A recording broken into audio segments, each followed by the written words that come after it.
Hello dear students, welcome in my channel which name is extra classes. हमने कल से ही हमारी वीडियोस को स्टार्ट किया। सबसे पहले हमने फिज़िक्स सब्जेक्ट लिया है। एनसीईआरटी बुक का चैप्टर 9 थे जो हमारा मैकेनिकल प्रॉपर्टीज ऑफ सॉलिड। उसमें जो रिवाइव्ड सिलेबस है उसमें है elasticity, stress and strain, Hooke law and young modulus, जिसमें हमने जो इलास्टिसिटी और स्ट्रेस एंड स्ट्रेन है वो हमारी पिछली क्लास में हमने फिनिश कर दिया है। तो अगर आपको वो देखना हो तो आप एक्स्ट्रा क्लासेस सर्च करके पिछली वाली क्लास को जाकर देखो। आज हम पढ़ेंगे Hooke law and young modulus. इसके साथ ही कुछ इम्पॉर्टेंट पॉइंट्स है और जितना भी इस चैप्टर में आ रहा है उस सबकी एक छोटी सी समरी भी है। तो वीडियो को लास्ट तक देखना, स्किप मत करना, वरना आपको समरी समझ में नहीं आएगी। तो आज हम हमारा स्टार्ट करते हैं हुक लॉ। हुक लॉ ये कहता है अकॉर्डिंग टू दिस लॉ, यानी इस लॉ के according within an elastic limit stress is directly proportional to strain, यानी कि जो स्ट्रेस होता है वो डायरेक्टली प्रोपोर्शनल टू स्ट्रेन होता है। अब ये कैसे होता है ये हम आगे देखते हैं। उससे पहले हम ये समझते हैं, जिस लाइक हमारा कोई एक रबड़ है इतना, हम उसे इलास्टिक सिटी में खींचेंगे, उसमें हम डिफॉर्मिंग फोर्स लगाएंगे, वो इतना हम इतना खींचता है वो। अगर हम यहाँ से 1 मिनट, अगर हम जैसे लाइक ये इलास्टिक फोर्स है इतना है, वो रबड़ यहाँ से यहाँ तक खींचता है। अगर हमने उसे यहाँ से यहाँ तक खींच दिया तो वो बीच में से ब्रेक हो जाएगा।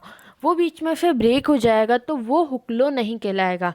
हुक लॉ ये कहलाता है कि एक इलास्टिक लिमिट में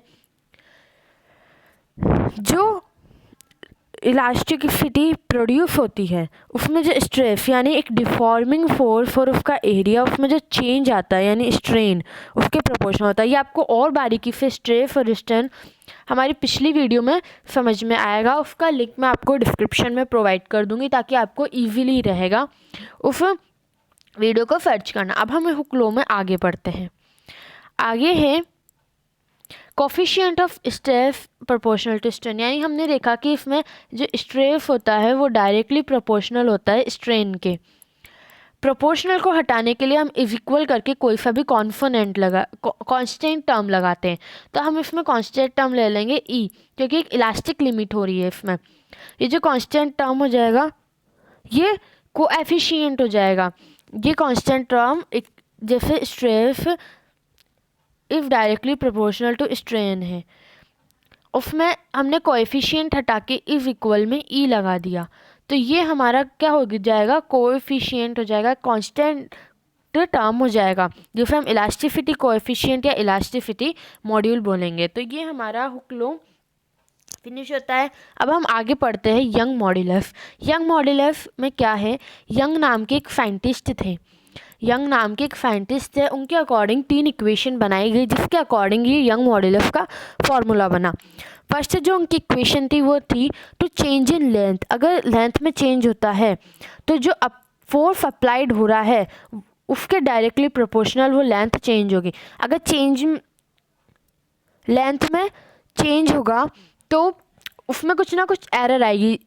जैसे हमारी ये है लेंथ हमारी इतनी है, लेंथ में चेंज होगा इतनी आई, तो ये जो डिफरेंस आ रहा है वो डेल्टा से डिनोट किया जाएगा। यानी कि जो लेंथ है वो जो फोर्स अप्लाइड हो रहा है उसके डायरेक्टली प्रोपोर्शनल, यानी कि जो लेंथ उसमें एरर आया है वो फोर्स के डायरेक्टली प्रोपोर्शनल। तो ये हमारी इक्वेशन नंबर 1 हो गई। हमारी सेकेंड इक्वेशन बोल रखी है द चेंज इन लेंथ। मैं आपको तीनों इक्वेशन दिखा देती हूँ। फर्स्ट इक्वेशन को हम दोबारा देखते हैं। The change in length is directly proportional to applied force, यानी जो फोर्स अप्लाई हो रहा है उसके डायरेक्टली प्रोपोर्शनल होगी जो लेंथ में चेंज आएगा वो। ये हमारी इक्वेशन नंबर फर्स्ट हो गई।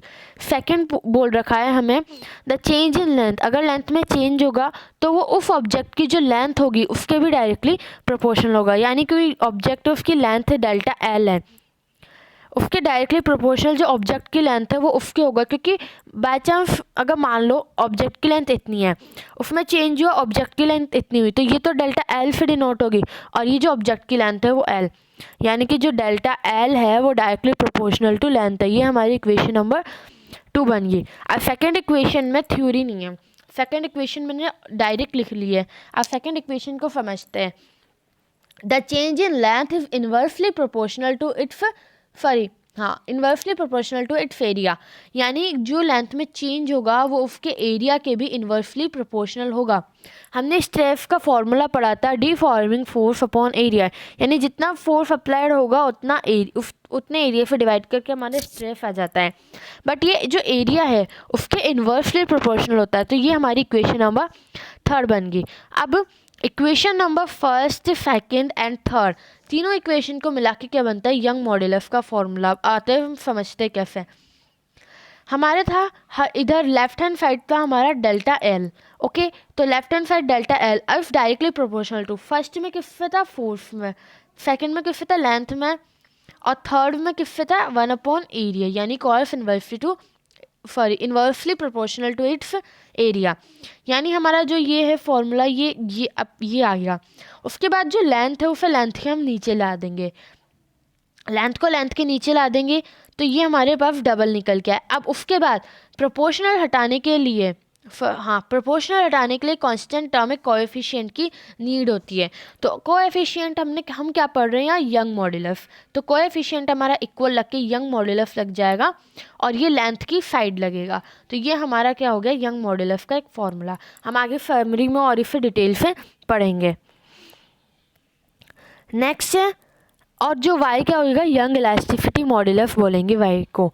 अब इससे संबंधित यानी यंग मॉड्यूलस से रिलेटेड कुछ पॉइंट्स है। फर्स्ट, वैल्यू ऑफ y यानी यंग मॉड्यूलस की जो वैल्यू होगी वो डिपेंड्स ऑन नेचर, उसके नेचर पर डिपेंड करेगी ऑफ द मटेरियल, और not on stress and strain. यानी कि स्ट्रेस और स्ट्रेन पे जो यंग मॉड्यूलस की वैल्यू होगी वो डिपेंड नहीं करेगी, बल्कि जो मटेरियल होगा उसके नेचर पर वो डिपेंड करेगी। सेकेंड है, ऑन इंक्रीज इन टेम्परेचर, अगर टेम्परेचर इंक्रीज होगा तो यंग मॉड्यूलस डिक्रीज होगा।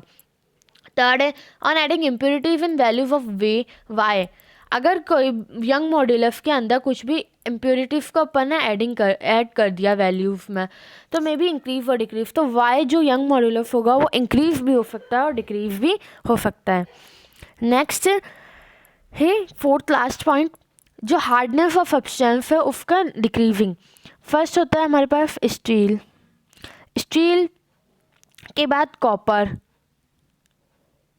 कॉपर के बाद एल्यूमिनियम, एल्यूमिनियम के बाद मैग्नीशियम, मैग्नीशियम के बाद लीड, और लीड के बाद हमारे पास होता है एक सेकेंड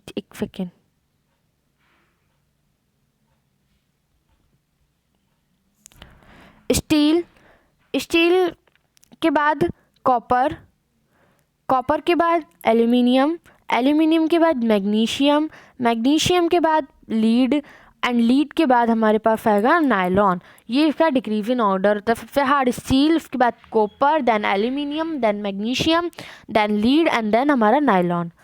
नेक्स्ट हम की समरी आते हैं। समरी में हमने जो भी 2 वीडियो में पढ़ा, आज की इस वीडियो में और पिछली जो वीडियो थी जो मैंने कल पोस्ट करी थी, उसमें जो हमने पढ़ा उसका हम समरी देख लेंगे। अब छोटी सी एक समरी देख लेंगे जिससे हमारा सब कुछ क्लियर हो जाएगा।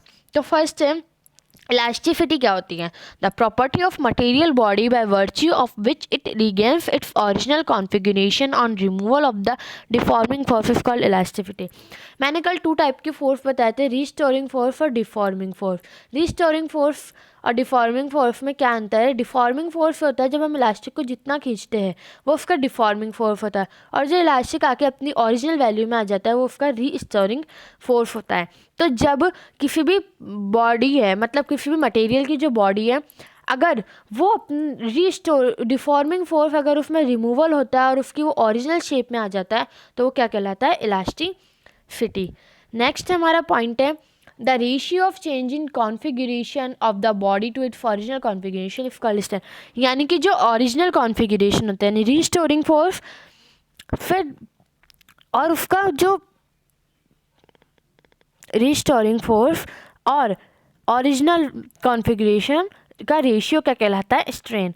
ये 3 टाइप्स के होते हैं। फर्स्ट होता है लॉन्गिट्यूडनल स्ट्रेन, जिसे हम डेल्टा एल अपॉन एल के नाम से जानते हैं। मैं इसमें ओनली समराइज करा रही हूँ आपको, आप इसके स्ट्रेस, स्ट्रेन और इलास्टिसिटी का जो डिटेल है वो आप पिछली वीडियो में देखना, जो मैं डिस्क्रिप्शन बॉक्स में लिंक दे दूँगी।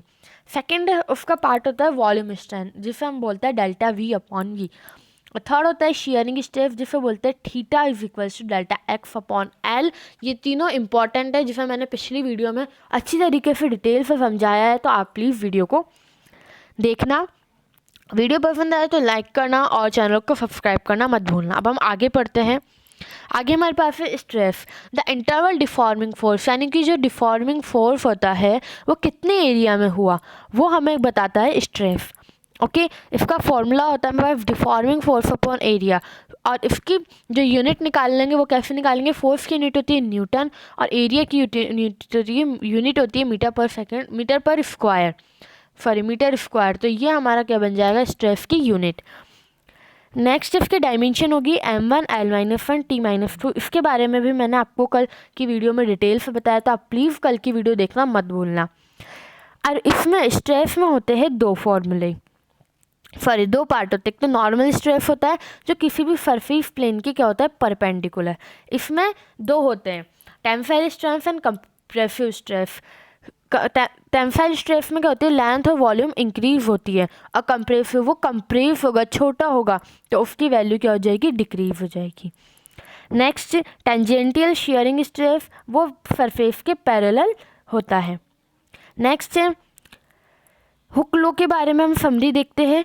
तो according to the flow within an elastic limit stress is directly proportional to strain, यानी कि एक इलास्टिक लिमिट में ही स्ट्रेस स्ट्रेन के प्रोपोर्शनल होगा, और फिर प्रोपोर्शनल को हटाने के लिए हम क्या यूज़ करेंगे, इलास्टिसिटी का कोएफिशिएंट, यानी इज इक्वल्स टू के स्ट्रेन। नेक्स्ट है हमारा पॉइंट है यंग मॉड्यूलस। यंग मॉड्यूलस का हमने फॉर्मूले को अभी थोड़ी देर पहले डिटेल से पढ़ा है। तो इसका फॉर्मूला होता है force upon area is equals to Young modulus delta length upon length, और इसमें वाई क्या है, यंग मॉड्यूलस। तो आई होप आपको वीडियो बहुत अच्छी लगी होगी। तो वीडियो को प्लीज़ लाइक करना, शेयर करना, और चैनल को सब्सक्राइब करके बेल आइकन को प्रेस करना। हमारे चैनल का नाम है एक्स्ट्रा क्लासेस। ये हमने चैनल का नाम आप लोगों को ध्यान में रखते ही रखा है, यानी कि आप अगर आपकी ऑनलाइन क्लासेस या कोई भी स्कूल क्लासेस भी की चल रही है, उसके बाद यूट्यूब पे आपके एक एक्स्ट्रा क्लास के तौर पे हो जाएगी। जैसे कोचिंग क्लास होती है वैसे ही यूट्यूब पे ये है एक्स्ट्रा क्लासेस। तो आज हम फिज़िक्स की वीडियो का फिज़िक्स को डाल के इस चैप्टर को कंप्लीट कर दिया है, और अब आज ही आपको उसकी मैथ्स की जो JEE में और जो CBSE NCERT मैथ्स की मिसलिनियस है उसका सॉल्यूशंस मिलेगा। डेली हम 5 to 6 क्वेश्चंस को डिटेल वाइज सॉल्व करेंगे, और क्वेश्चंस को हम ज़्यादा से ज़्यादा सॉल्व करने की कोशिश करेंगे। तो थैंक यू, एंड वीडियो को लाइक करना और चैनल को सब्सक्राइब करना।